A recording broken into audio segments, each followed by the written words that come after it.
then in that case, if for any situation where the goal is ambiguous, and this happens all the time, like, oh, I just want to build wealth. It's like, well, okay, to what end? I don't know. I just, really what it is, they want the number to go higher because it makes them feel better.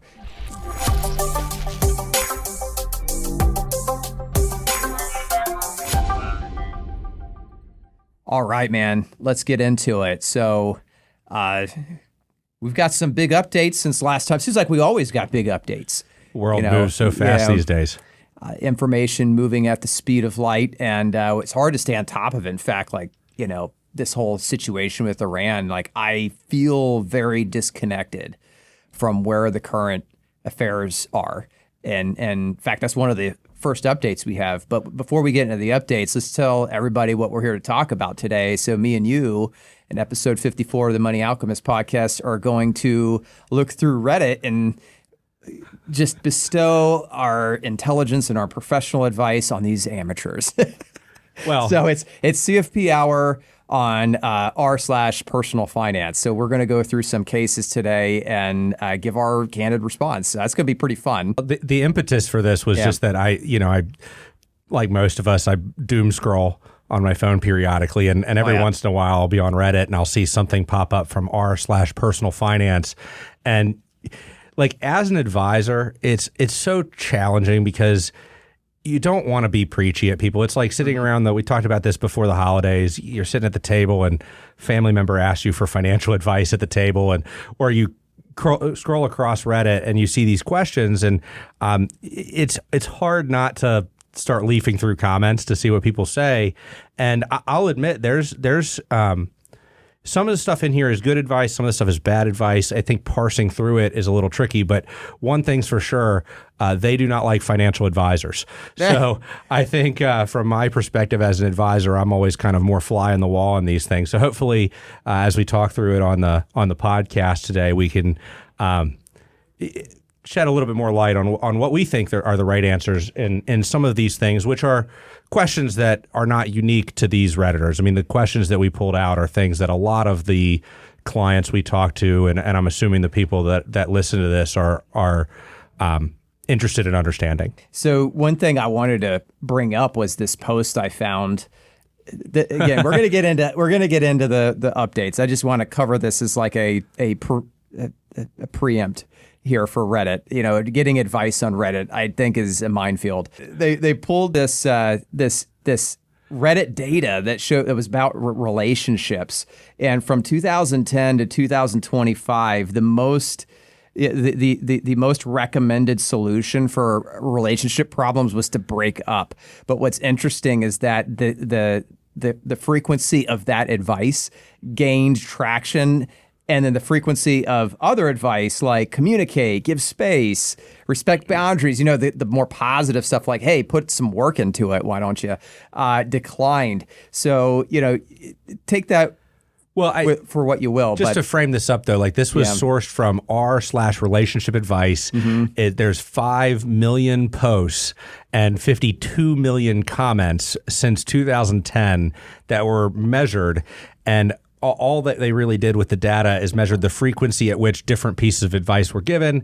And I would say the TLDR of this is that advice to end the relationship has increased from 30% 15, 16 years ago to 50%. So, and where that applies in this world is just be careful where you get your information from. Know that, there is some skew to some of these things that can happen. And then bringing it back to AI and some of the, we talk a lot about AI and whatnot. All of this data is what the AI is then sourcing and scraping to try to figure out its answer to answer your questions to AI. Yeah. So, we're excited to get into that topic, and we're going to cover, I think, at least 3, maybe more if we have time. But first, let's talk about a couple of the big things that happened. I guess we went to the moon again, or, but some people say for the first time. Yeah, what are the flat earthers saying now? Actually, not to get all conspiratorial, but I have to say that the people that argue that the moon landing in the 60s was staged, they make some compelling arguments, man. I really don't know for sure. Nobody does. My biggest thing that's I'm pretty sure we did is because, Buzz Aldrin and Neil Armstrong I mean, how do they live their entire lives with that lie? You know, like, I just don't think it's humanly possible to do that. Yeah. You know, and none of them have refuted it. And it just, and by the way, there's other astronauts too. There were like 11 missions or 7. How many missions were there to the moon? I'm not an expert. Doesn't matter. But what is amazing to me is that from the first recorded flight to the landing on the moon, I mean, it was only like, 40 years? Something crazy, Yeah. You know, and then, you know, I guess we just didn't go back. But, you know, what's really neat about this Artemis mission is just learning firsthand, like, how difficult the challenge actually is.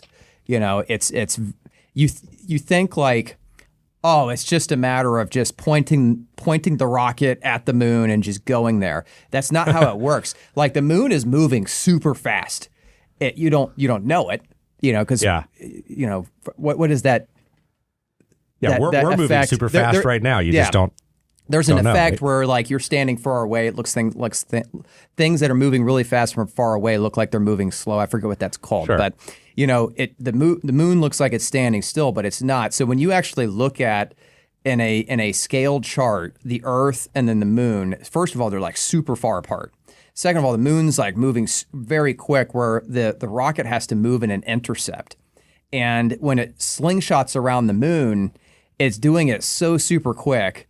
And then another thing that was really neat that I saw, I wish I had the post where I saw this, was like, as it's going back to the Earth, the rocket is accelerating because it's getting deeper and deeper. Gravity's pulling it. Exactly, and that's frightening because you're like, wait, we gotta land there, and at the same time, you can't help it because the rocket's going, or your capsule is going even faster towards the Earth. So it's not a small problem. Like, it's a massive accomplishment to do this. It really is a pretty wild mission. And you have some stats on the cost of this, because, you know, one thing that people may reasonably get confused about right now is this is completely independent of all the stuff that SpaceX is doing. So there's at the same time, you're getting a lot of news in your news feed about, you know, Starship and how it's launching big, you know, heavy objects into space and then coming back down and being recaptured. This is a NASA deal.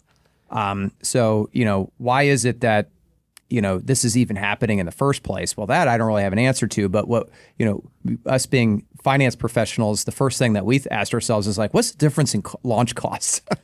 Yeah, you know? and it's not small. Yeah. It you know, and this is all just public statistics, but the actual launch itself for Artemis II supposedly cost about $4 billion, according to NASA. And to put that in comparison, it looks like for SpaceX to launch a Falcon 9 rocket, for SpaceX themselves, it costs like 20 to 25 million. And then what SpaceX charges is higher than that, you know, for you to get on, or for other companies essentially to pay for cargo loads. So it's, and then SpaceX, of course, part of the reason for that is because they're reusing the rockets. So they've kind of, I mean, I think it's like humankind's greatest mission is to figure out how to get off the planet. And, you know, and then that's just step one. We've got to really figure out how to get out of like the solar system. And I mean, these are like monumental things that we're going to have to figure out over, you know, multiple millennia. But it is pretty cool to see some of the foundation for this get built. And I feel so weird saying that now because, again, we did this in like the 60s. Yeah, I know. Yeah. But so you think this will catch this time? Do you think we'll go? Well, I put the trajectory chart. So there's this post by Gustavo, I don't know who this is, but it kind of illustrates what we've been talking about, just like how, just watch this, man, golly. Yeah, like, it just barely kind of hits the moon. Like by the time it's orbited around the moon's already like gone hundreds of thousands of miles away. How crazy is that? You know, yeah, it's pretty wild, but it's an amazing time we live in. There's a lot of fascinating technologies coming out. You know, you got the AI revolution, you got medical revolution, you've got, are you following any of this stuff with Neuralink? Well, I just think, that's fascinating. I think like humankind and this is bringing this back to investing. I think humankind always has a tendency to think like, this is it.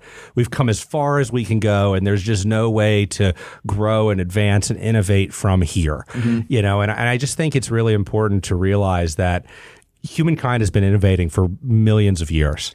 Yeah, and it's also really easy to get all psyched out about the negative things. We're talking about like the AI doomsday scenario. Also, there's the quantum computer of a Q event.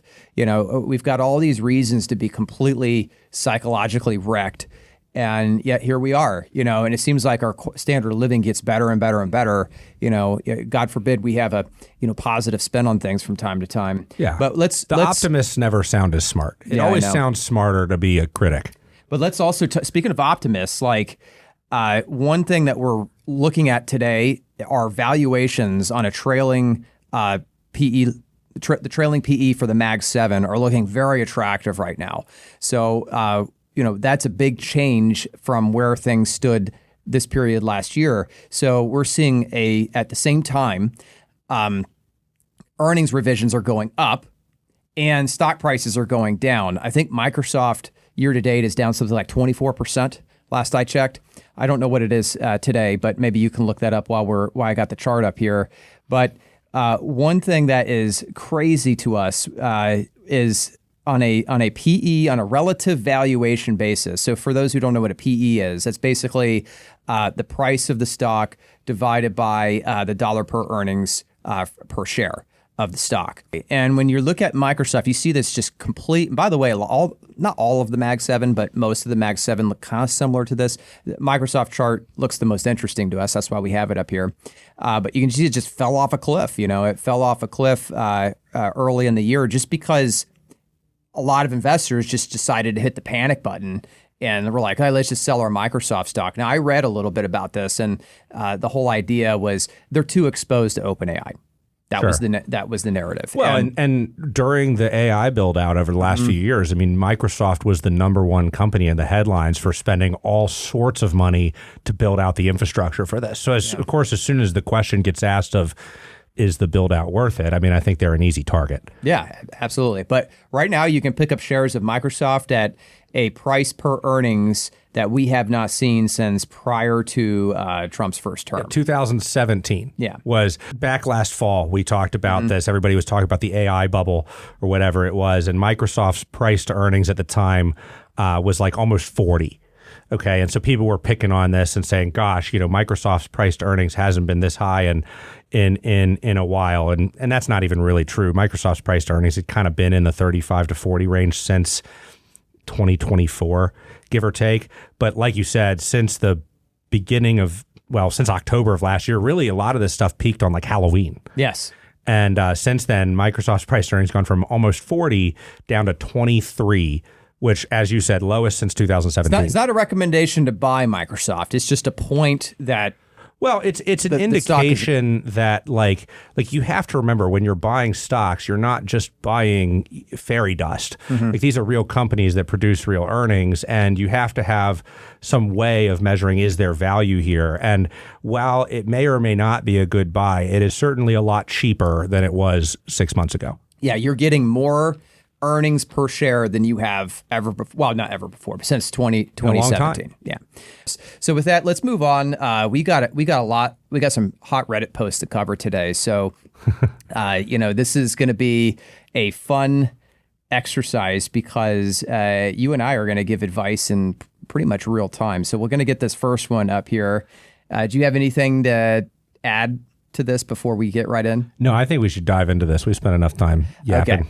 All right, so first post from Redditor, what is it, Sad Marzipan? Yeah, we didn't read the names ahead of time. Yeah, Sad Marzipan 2120. So you're gonna get it. You're gonna get some free advice from Brent Gargano and Ben Jones today. So it says, "Hey all, recently I accepted a senior leadership position with a new company and went from $105,000 salary to with a $30,000 bonus to a $210,000 salary with a $100,000 bonus, more than doubling his income. This comes with roughly $60,000 worth of RSUs. RSU stands for restricted stock units as well. This position also comes with a reallocation from a high cost of living area to a low cost living area." Oh my gosh, this guy's getting this is going to be a pure octane injected into his fuel tank. They are giving me $30,000 relocation and $30,000 sign-on bonus. I have 4 kids, so he definitely needs that money. And my spouse stays at home with the kids. A little backstory on me. I was raised quite poor. I was never taught about finance, and I never saw myself making money like this. I earned this promotion through long hours, hard work, and lots of saying yes. I have no college education. Wow, that's something to note. This is a pretty, I mean, this is a success story. Yeah, I know. We lived a modest life with a modest home in H-Cole. I don't know what that is. And on an old salary. But we never were able to save for the kids' college or put enough for retirement. Spouse and I are both 39. We have a bit of making up to do in terms of saving, and we have zero credit card debt. That's awesome. Both cars are paid off. We will be selling our current home for a very small profit purchased a year ago. How do I turn this new money into generational wealth? That's a big question. How do I not mess up this golden opportunity? Please give me all the advice. All right, Brent, where do you want to start with this one? Gosh, I think we talk a lot about this in the podcast. We have talked a lot about this in the podcast. I think one of the hard truths for a lot of young people about the fastest way to create wealth is through increasing your income and monetizing your skills. And my favorite thing here is it looks like, gosh, this person graduated with no college degree, with no real background in money, and just worked hard and has got themselves into a place where they have, I mean, gosh, over $300,000 a year of comp plus restricted stock, and they've got really very little debt. Yeah, he's tripling his income potential here.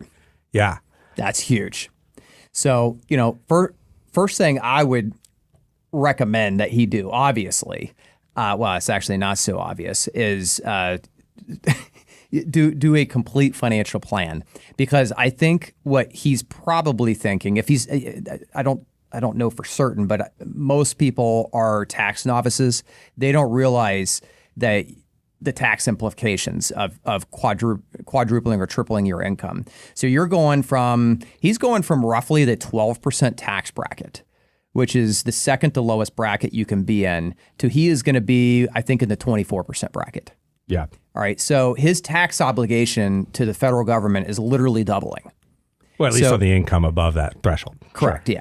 Yeah. I would say if you look at his tax bill, it's probably going to be... It's probably going to go up a lot. Yeah, sure. His effective rate is going to go from roughly 11% to it's probably going to be around 17, 18%. That's my guess. Sure. Okay.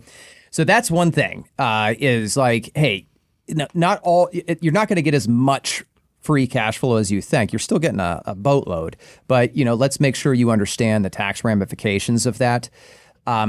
He's already done a great job at making sure that he's living a very low debt lifestyle. So it sounds like the only thing that they have is a mortgage. And that wasn't even clear. And they're getting ready to sell the house. Yeah, they're getting ready to sell the house. So that's resetting. I mean, what I take away from this that's really unique, and the reason why I think, to your point, it's so important to build a plan right now, is that they're going to be moving. They have no debt. I mean, once they sell their house, they really have no debt. They don't owe debt on the cars. They have no credit card debt. And they have a chance, like they're going to presumably buy a new house and start rebuilding a life in a new place. And they're going to have a lot of control over what those expenses look like. Yeah. So to me, this is a great opportunity to really ask him. I mean, he mentions generational wealth at this point. I think I could probably build a plan for this person where they buy a $1 million house, and it would be a lot tighter, but you could still make it financially work, or you could help them live well within their means and help them retire at an early age and or pass money on to the kids or whatever. So this is just such an important moment to have kind of twist the client's arm or twist the person's arm to ask them, like, what's most important to you? Because you've got a lot of control to just set the direction of the compass on this. Yeah, and he mentioned something here. I think what's most important to him is generational wealth aspect. But they're saying that sounds great. That sounds great. But like, are you really is your number one priority really to set your kids up? Well, now, because you got to think about it too. Like, okay, what happens if your kid's having money when you're dead, generational wealth, or when you're older, competes with your kids having a better education or a nicer lifestyle while they're little kids? I mean, those two things are both impacting the kids. So what's more important to you? Yeah, so defining what that means, I think, is the first critical step here, and then from there you can work with a planner, or you can just do it yourself, I guess, if you know what you're doing. Build out a roadmap. Obviously, I think he would need benefit from a planner because he's going to Reddit and asking for everybody's advice here. So he's definitely hungry for some third party input. But let's just take this generational wealth building goal as being his true goal. I would probably argue, yeah, that sounds aspirationally like good, and pat yourself on the back. You're such a wonderful parent because you're caring more for your kids than you are yourself. But the reality is, they're probably going to be buying a bigger home. That's not necessarily building generational wealth. You're probably going to say, oh, that nicer car looks a lot better. I would argue that if they're like most people, their standard of living is going to step up as a result of this. So let's be very real about that. That may be okay. Mm-hmm. Like, I guess I'm here to say that it is okay to increase your standard of living. Absolutely, that's why it's so important to have a plan. I haven't run the plan for this person's situation. Maybe they have no savings. But Brent, that's not what he's implying here. He's implying he wants to take all of this money and channel it into generational wealth. Right. So, because that's the only goal that's stated here. So my suggestion is let's get very real about the goal here. Like, yeah, it sounds aspirationally great, but let's figure out like how much after you pour this extra money through the filter, of life and filter of reality, like how much actually trickles down to that aspirational goal of building generational wealth. And it's going to be a portion because you're tripling your income here. So there's going to be some chunks that you can use that for that end. And, if you want to build up generational wealth, what you really need to be doing is figuring out, okay, what's the most tax optimal way to do that? And, you really want to be not saving into taxable accounts like pre-tax 401k, which is going to look very tempting for him at these higher tax brackets. You're going to want to channel a ton of money into pre-tax IRAs. Well, let's unpack that a little bit, okay? Mm-hmm. Because I think it's important that people understand this. Like, everybody thinks saving in a retirement account is fantastic. Mm-hmm. Like when I go on these pages, a lot of what I see is like, you need to max your retirement. And I don't think that's a bad idea. It's never bad financial advice to tell somebody to put more money away in savings. I shouldn't say never, but generally speaking, it's not bad advice. The problem that I see with a lot of clients that have done that for a long period of time is they end up building these massive 401k balances that are all pre-tax money. So you now have millions of dollars you didn't pay tax on it while you made it, which was nice, but it all has to get taxed on the way out. And if you don't have any other buckets of money, aka Roth or non-retirement funds, you are kind of backed into a corner and subject to the government's rules. If you need to spend it, if you want to spend $10,000, guess what? You've got to go pull that money out of your pre-tax retirement account, pay taxes on it at whatever the tax rates are then. And so not only is over concentrating these pre-tax accounts cumbersome for you, but when you eventually pass away, if somebody other than your spouse inherits the account, typically they have to take all of that money out within 10 years.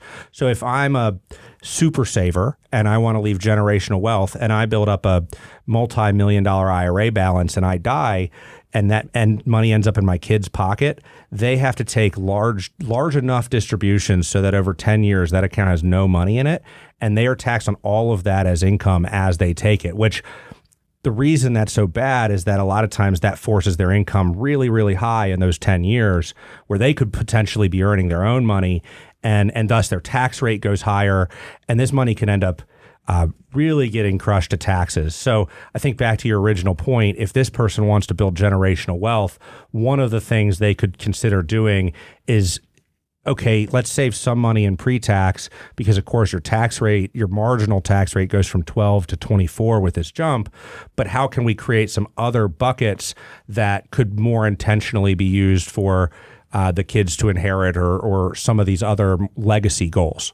Yeah, so I'm just going to illustrate here what you're talking about. So I just did, this is a proprietary diagram, but what proprietary. Proprietary. So what do you want to put a TM? Yeah, what most people are doing when they retire is they end up with a ton of pre-tax. This is like 401k money. All right. So the pre-tax just means you've never paid taxes on it.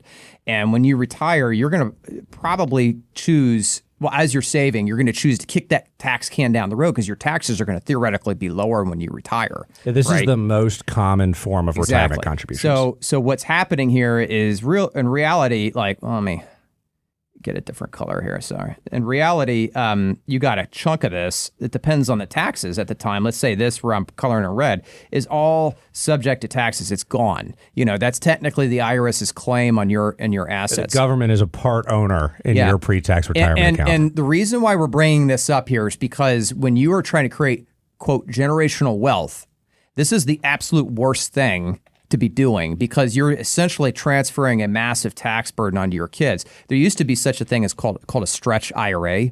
As of the Secure Act, I think it was the Secure Act, right? Yeah, the first one. They completely nuked that. So now your kids... Yeah, that 10-year rule that we were talking about. Let's say this guy does a great job, 39, I think he was, and he plows $200,000 a year. Now, granted, only a small portion of that can even go into the pre-tax, so let's even address that. But let's say he builds up like a $10 million pre-tax account. You're going to force your kids to distribute that tax burden on their tax brackets over a 10-year period of time, which is not a very friendly thing to do. So that's problem number one. Problem number two is that you're only limited to $24,500 per year in 401k contributions pre-tax at his income level. So he's going to have to be looking at primarily. Really, Roth is not going to be an option unless he does a backdoor Roth strategy. He's really going to be looking at putting most of this money in, non-IRA assets. So then the next question becomes, okay, we've got the type of account that you're going to have to pile this money into. What now? Well, I would suggest that you want to maintain a diversified portfolio. So if you put all your money into one stock and you've got a ton of idiosyncratic risk, embedded in your investment strategy. Well, what happens? Single stock risk. Yeah, single stock risk. What happens if that company doesn't perform as expected? And that's also something to talk about with his RSUs here. So, are these? He implies here that it's one time. He says it comes roughly with 60,000 worth of RSUs, but he didn't say that annually. So that's a lot of times what happens in these jobs is you get kind of like a sign-on grant of RSUs, restricted stock, and then they do what's called an annual refresh. So like the next year when you go to your performance review, they may give you additional restricted stock. And a lot of times what will happen is the company will have a predetermined what's called a vesting schedule. So they'll say, hey, you're going to get 1,000 shares. Here's your 1,000 shares. Not all of them are going to vest right now. Right now you might have 100 of them vest, and next year you're going to have 200 more vest, and next year you're going to have 200 more vest, and so on and so forth over 5 or 6 years. And the goal of this is to basically keep you incentivized for the company stock to do well because you want the stock to go up, and also keep you incentivized to stay with the company because if you leave the company, any unvested shares that you were expecting to get in the future they go back to the company. Yeah. So it's kind of golden handcuffs. And I think one of the things that inevitably in this person's situation is going to be really, really important is like how do they handle those restricted shares as they vest? Because I can just speak to the advice that we give. Most of the time, the advice for this restricted stock is sell it as soon as it vests. Because the way that the taxes work is this day that it vests, it's taxed as income, just like any other compensation in your paycheck. If you sell it that day, there's no capital gain, there's no capital loss. What a lot of times happens in practice is that people let the shares vest and then they kind of get this FOMO where they don't touch it. Maybe it goes down. And so they say, well, I don't want to sell it while it's low. I want to wait till it comes back. Or maybe it goes up and they say, well, I don't want to sell it and pay the tax on the gains. And that kind of works for the first maybe vesting or two. Yeah. But after a while, all of a sudden you get this big pile of stock with this like nebulous purpose that's never been sold for kind of one excuse or the other. And now it becomes a much bigger problem. It balloons to a larger percentage of your portfolio. So from our perspective, it's generally the best thing to do is just sell the stock as it vests, take that money like you would any other paycheck and then redirect that into one of these other tax efficient buckets or diversify it appropriately. So if we could summarize our suggestion to sad marzipan. So, and I'm sorry you're sad. It sounds like a really good situation to be sad, though. So I think what you're missing on here is that first and foremost, build a plan and work backwards to how much do you need to save, right? I don't know how much this person has saved already. I don't know how much they ultimately need to save given what their generational goals are. But if they build a plan, they can start to put some framework together for how much should you try to target saving per year to stay on track.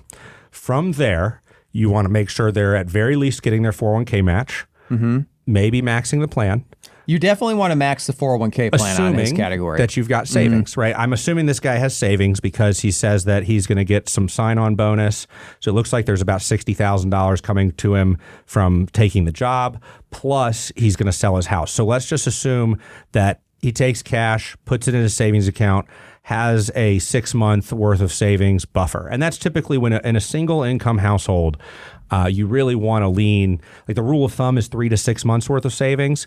The more resilient your income, aka two people making money or one person's job being more stable than the other, whatever, the more comfortable we are leaning towards 3 months. If you've got one person that comprises 100% of the income, we typically want to see 6 months worth of expenses in savings.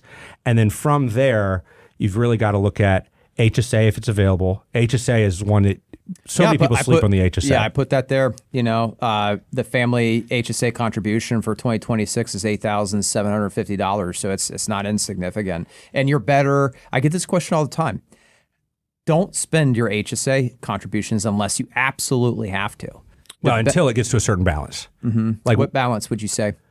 I mean, you can kind of, you have to do some math, put some assumptions to it, but I would say typically for our clients where it works out to be is like until you have, let's say 50,000 or more in the HSA, try your best just to save it and not spend it and invest it, because the idea is that your contribution limit is relatively low. It's like 4,000 for single, 8,000 for married. I'm rounding.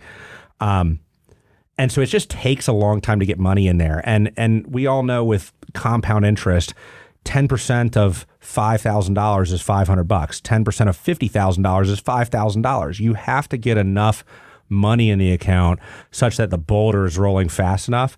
So again, rough math, once you've got 50 plus thousand in there, if you continue to contribute and you leave the money invested, it more or less comes out to where you can switch the switch where instead of you're not using your HSA at all, now you use your HSA for every medical expense that you have. Yeah, it makes sense. You continue to contribute, and then you still have enough. Don't you think this is also age dependent? Yeah, I mean, I'm speaking to the 39-year-old in the Reddit example. But that said, if I was talking to a 60-year-old, it would be similar advice, because the 60-year-old, if they're contributing to an HSA, doesn't have very many years left to do that. So every year is a big chunk of the money that will eventually be there. Yeah, so it depends on the age, how much time you have until you retire, that sort of thing. But don't sleep on the HSA, and then let's hammer this one home with, once you've maxed your 401k, HSA, you have savings. A lot of times then the discussion becomes, well, do I pay down debt or do I invest money? My belief is that paying down debt sounds really nice, but it limits the amount of money that you have access to on your balance sheet. And I am of the opinion that having an extra $100,000 in my investment account, as opposed to having a mortgage that's $400 a month or $500 a month cheaper, I feel like I have more financial security by having that extra $100,000 in an account. So what I would do, and once that's all done, and again, not all debts are equal. I wouldn't have credit card debt, or maybe you pay off the car debt, but get a mortgage and start saving in a non-retirement account, a taxable brokerage. And we tend to have our clients invest in tax-efficient, low-cost ETFs. This is really important because when you look at mutual funds, two of the most diversified vehicles you can invest in are mutual funds or ETFs. And when you look at the way that the regulations work, ETFs are much more tax efficient than mutual funds. And so in these non-retirement accounts, they're called taxable accounts because anything that happens in them, whether you get a gain or you get a dividend or an interest payment, is taxable. And so if you buy tax inefficient investments versus tax efficient investments, it can make a big, big difference on how much money you actually have in these accounts over time. Yeah. So just to recap our advice here, build a plan, identify true goals. Yeah, I'd say maxing the pre-tax 401k is a no-brainer for him. Max the HSA contribution. He should be enrolling in a high-deductible healthcare plan at his age, even with the 4 kids. Sell RSUs as they vest and diversify. Tax-efficient ETFs. His best friend is going to be a non-qualified brokerage account. So, plow money into that. Be buying equity. Buy things that are going to appreciate. Equities are definitely fit that bill. So we both like tax efficient exchange traded funds. You can go the index route, buy like VTI or something to that effect, or there's also really good high quality actively screened ETFs you can go into. But the big thing here that we haven't touched on is control emotions. Warren Buffett said this, and I love his quotes that come through on my X feed all the time. He said, if you have an IQ of 150, you might as well just sell 20 points if you're going to be in this business, because what you need is not to be smart. You need emotional stability. Sure. And that's going to be your number one. Sometimes your smarts work against you. His number one enemy to building generational wealth is going to be himself. It's going to be, capitulating during down markets. All right, we got to do this one more. I know we're going to go a bit over 45 minutes today, but I think this is going to be a quick one. So let me pull it up. User SamoDub asks, first-time poster, long-time lurker, 32 male, just opened Roth late in the game, I know, trying to max out 2025 contribution and before deadline, then immediately max 2026 contribution as well, $14,500 total. What he's referring to there is 2025 max Roth contribution $6,500, and they bumped it up to $7,000. So that totals for $14,000.5. All right, we'll probably put it into VTI, VOO, something along those lines. Have also maxed 401k for the past few years as income has increased. Current balance is $185,000. Any tips, tricks, etc.? What should I know? Should I not immediately max 2026 and spread through the year? Little nervous and anything helps. Edit, $0 credit card debt, $95,000 high yield savings account, including the 14.5 in question. All right, so sounds like he's got a pretty good setup here. Well, maybe we're missing some pretty critical information here, which is how much money does he make and how much money does he spend? Yeah. So to me, it's like, it sounds great making some money, thinking about putting together money in Roth, has, let's just call it 200,000 saved for retirement already. He's got a lot of savings. I mean, I don't know how much money he's spending, but $90,000 is a pretty solid savings account, especially for somebody whose total savings is in the range of like sub 300. So I guess those would be the first things that I would want to know, is like, what's the savings and spending? To give, maybe for the listener's sake, to give some statistics to this and how we think about this as advisors. And this is all generic, right? Like everything, you have to consider each client, but just generically speaking, one of the ways that we think about how close or how well you're tracking for retirement is how many times your salary do you have saved for retirement. So the rule of thumb is that at 30 years old, you want about 1x your annual salary saved for retirement. By 35, you want about 2x your annual salary. So, this guy's 32 in this in this situation. He's got 185, 200,000 saved for retirement. I'm very curious to know how that compares to the income he makes. If he makes $70,000 a year, he's doing great. If he's making $250,000 a year, I might say he's a little bit behind. Mm-hmm. Yeah, and the logic behind that is that the salary that you earn, you kind of get used to that living that lifestyle.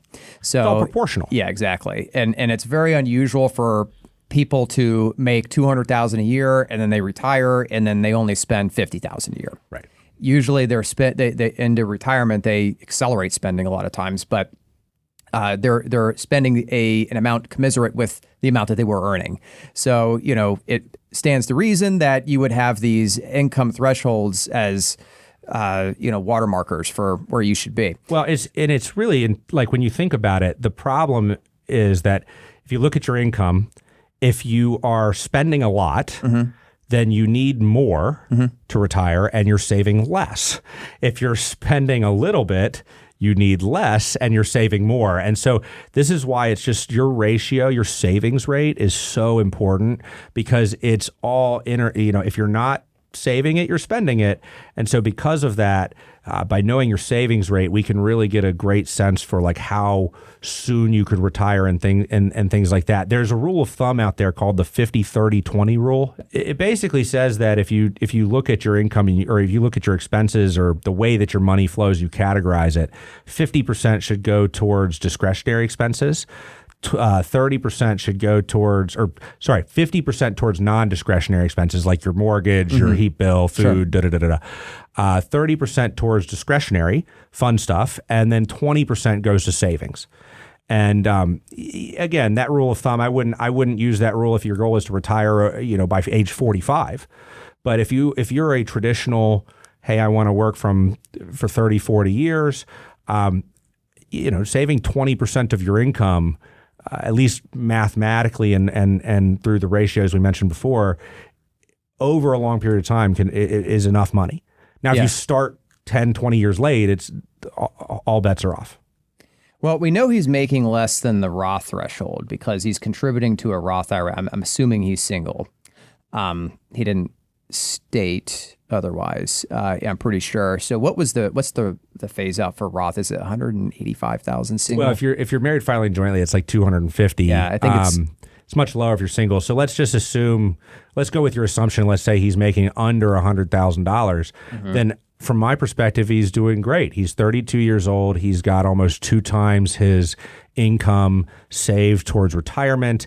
And really the biggest pain point that I see here is he's got a lot of cash. The phase out is starts phasing out 153,000, and then it's fully phased out at 168,000. So we know he's making below 168,000 per year, and that's adjusted gross income, by the way.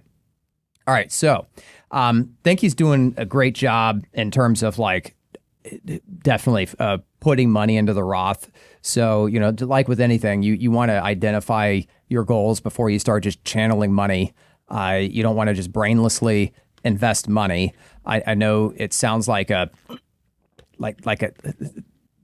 advice that we haven't given, because we've said in the past, like, hey, just invest, that number one, out of sight, out of mind, make it automatic, make it passive. But you really want to identify the goal for the savings first. So I like to use buckets. So bucket 1, bucket 2, bucket 3, keep things super simple. So bucket 1 is like anything that you're going to spend. A lot of people call this their emergency fund, but I don't really like the concept of keeping your emergency money separate from, money that you're going to use for other things like buying a new car. Is that really an emergency? The idea of an emergency fund is just like money you can get to quickly. It's really kind of there for like, hey, just in case you lose your job. But I don't necessarily like that notion of like bundling everything into one like emergency fund with like 3 to 6 months. What I like is anything that you're going to spend within 3 years. So if you've got a goal identified, and that goal could be the emergency funds, a component of that. Anything that you're going to spend within 3 years, you really don't want to be putting it in stocks, because we have no idea what they're going to be worth between now and 3 years from now. Also, the risk of inflation is quite low, because you're only going to have that capital in cash for a period of 3 years. So, assuming 3% inflation, you got a total of like 10% deterioration on the wealth. So it's a lot easier to stomach that certainty than it is to like roll the dice and gamble it in the market. Now you can if you want, but I really wouldn't recommend it. So that's like the whole point is that we don't want you to be like, from an investment perspective, you don't want to find yourself in a position where stocks are down and you need to sell them. Yes, exactly. And that's the whole idea behind this. And bucket 3 is anything 3 years or less, just have it in cash or cash equivalents. 3 years plus, well, now that gets a little more challenging. Like, then it becomes, okay, well, how flexible are you with the goals? So let's say it's buying I want to buy a Dodge Viper or whatever, or a boat or something. Well, you don't really have to fund that goal in year 4. If stocks are down, if the market happens to be down correct, when you go to you buy could just that, punt it. Are you willing to wait? Exactly. Now, some things are you can do that with. I would argue other things are tough. Like I have a situation where I have a client who wants to take a trip, family trip of a lifetime. It's an awesome trip. I'm really excited for the client to do this. The trip is not cheap. It costs a decent chunk of money, and the client's children are grown up but don't have kids of their own yet. And you could say, okay, we can put the trip off because the market's down, but like some things are just constrained by real world and time. And the fact is, like, once you start having grandkids and all this other stuff, it just becomes a lot harder to pick the whole family up and travel them halfway across the world. And so I think it's really important to like push on clients a little bit and say, okay, close your eyes. But then you could scale the trip, so you could, but what if you don't want to? Yeah, well, then use cash. That becomes at that point bucket 1, right? So, bucket 2 is not necessarily like just 3 years plus out. It's also a function of like how long is the goal and how flexible is the goal. My point is that I think we have to redefine in this what is a discretionary expense, like what is a necessity and not, right? Because I think a lot of times people would say, oh, my mortgage is a necessity, like I have to spend that. And they might say, oh, well, travel's a good one to pick on just because everybody seems to want to put it in their retirement plan. Let's say travel theoretically is all discretionary because like it's all extra money you don't have to spend, but okay, so you retire at 65 years old, you've got 10 or 20 years of like healthy living. Do you really want the travel to be on the chopping block if the market goes down? Mm-hmm. Like, is it really discretionary? I don't know. I think it's worth pushing on people a little bit to just say, hey, like, you get to decide what's discretionary and not. Mm-hmm. Like it's not for it's not just labeled as this expense it has to happen or not. You get to define what expenses are must-haves and what are nice-to-haves.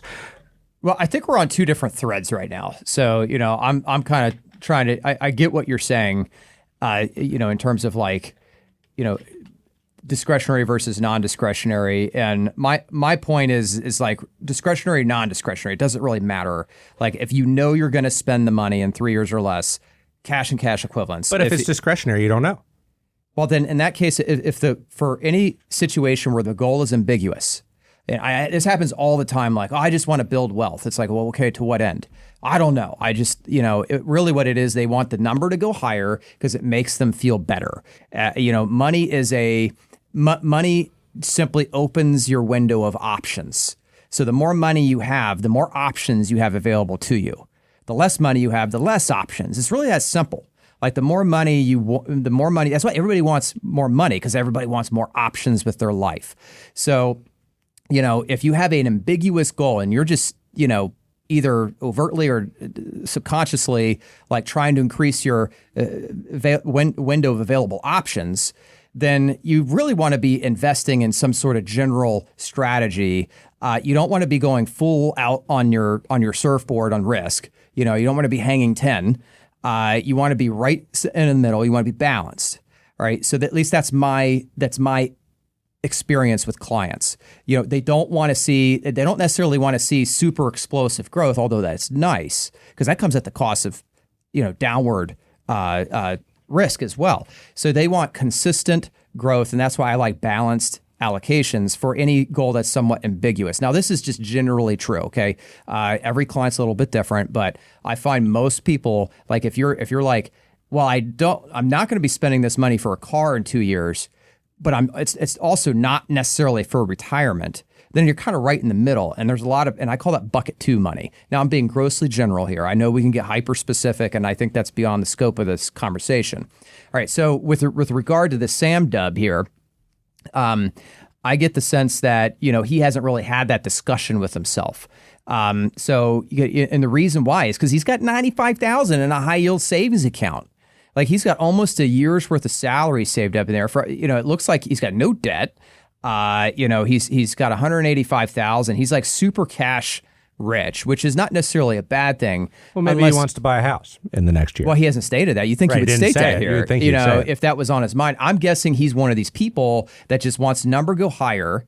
So if he was sitting down in front of me today, I'd say, it's great. We're focusing on the retirement stuff. But it sounds like you haven't really been that thoughtful about your high yield savings account. Like, why do you have so much in cash? What is it you're afraid of? Or is it what is it you're saving for? I think don't be mean to the guy. What do you say? No, I'm not. I just don't think he's thought about it.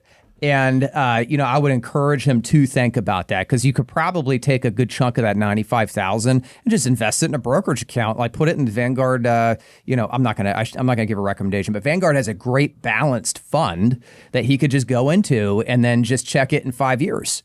And say, oh, okay, that's nice, and that probably a better solution, just letting it like deteriorate in cash that's not doing great. It's barely keeping pace with inflation. So, so I would really encourage him to focus on that bucket 2 money. Bucket 3, he seems to be pretty well focused on. Bucket 1, he's nailed out of the park. So I think he's neglecting bucket 2. At least that's the way I think about it. So if you have anything to add, go ahead, and then I think we should move on to the tip of the day. So. By all means. All right. Well, you're more familiar with this tip of the day than I am, but we're gonna kind of circle back to the original Reddit post. A guy talked about not planning for. He hasn't done any planning for his 4 kids for college. So our tip of the day relates to that. There's some fantastic planning tools available for parents that are facing education. One of the problems we have out there is that what's the true cost of college? Yeah. We always see like I'll get my personal example. Like I went to Pepperdine University. Do you have any idea how expensive that university is right now? It's insane. It's like almost $90,000 a year, which blows my mind. And I remember when $99,260 a year. It's insanity. All right. So I remember when I applied for that school, my dad just like lightly encouraged me to apply to Pepperdine, and then I got accepted, and I swear he about had a heart attack when I got that acceptance letter. I was so excited, and I'm like, and he made the mistake of taking me to the campus, which if you've ever been, this is going to feed so well into what I'm going to say. Yeah, sure. Pepperdine is like on the Pacific Ocean, like it's ridiculous, just beautiful campus. Anyway, I went there. I'm like, the decision's made. Anyway, so then I got the financial aid package. All right, so at the time I went there, I think the tuition was like $43,000 a year. All right, it was cheaper to go to Pepperdine than it was to go to the other schools on my list because of all the financial aid that I got. Yeah. All right, so there's a disconnect between like the advertised price and the actual price. Well, these folks at College Aid Pro, I think it's just collegeaidpro.com, kind of figured out what the actual price is. Now you do have to pay for them, but it's not too unaffordable. College Aid Pro is you can pay, but it is free to use for just the first couple of schools. But the idea is that they have data on like every college around the US, I believe, and how that college calculates what your needs-based aid and what your merit-based aid would be. Mm-hmm. And the important thing about this is, again, like you said, colleges have kind of the sticker price, and then they have your price. But the problem is figuring out what your price is kind of hard. So what you do with College Aid Pro is you enter in a whole slew of information on your students, your child's grades, their extracurriculars, your financial situation, yada, yada. And they actually allow you to pull, I believe it's up to 3 schools without paying anything and see what your cost is estimated to be. And I think your point was just so perfect in the sense that where this is valuable is that you can kind of look at this stuff as a parent before you go on the tour. Exactly. Right? Because like this is, if you ever get on a call with College Aid Pro, this is what they joke about is like once you've gone on the tour and once your kid has seen how nice the school is, it's done. It's a tough conversation. Yeah. Yeah.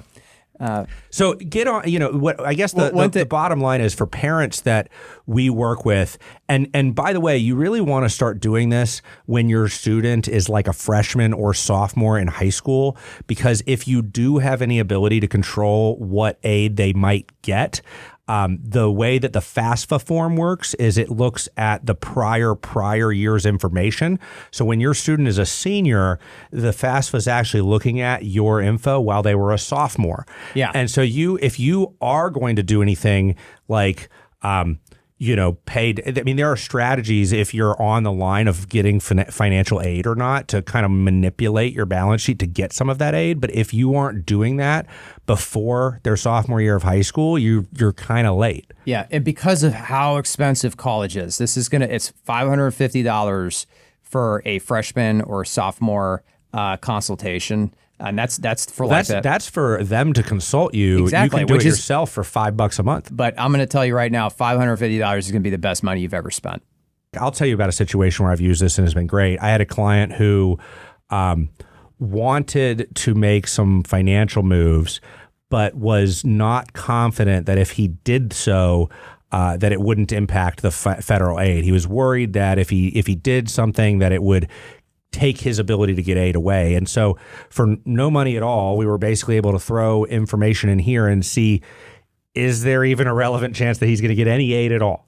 And effectively the answer was no. And so at the very least, like, he's not going to get aid, but he was able to confidently make some changes in his financial situation, knowing he wasn't losing the ability to get aid. All right. Well, appreciate everybody staying with. We went a little long today, but I just had to squeeze in that extra Reddit post, so you can blame me for that. But I appreciate everybody for sticking with us, and we'll catch you next episode of the Money Alchemist Podcast. I'm your host, Ben Jones. And I'm Brent Gargano. And you can send us any communications at comments@themoneyalchemistpodcast.com. All that information is in the show notes. We'll catch you all next time. Opinions voiced in this podcast are for general information only and are not intended to provide specific advice or recommendations for any individual. All performance referenced is historical and is no guarantee of future results. All indices are unmanaged and may not be invested into directly. Investing involves risks, including the potential loss of principal. To determine which strategies or investments may be suitable for you, consult the appropriate qualified professional prior to making a decision. Advisory services offered through National Wealth Management Group, LLC.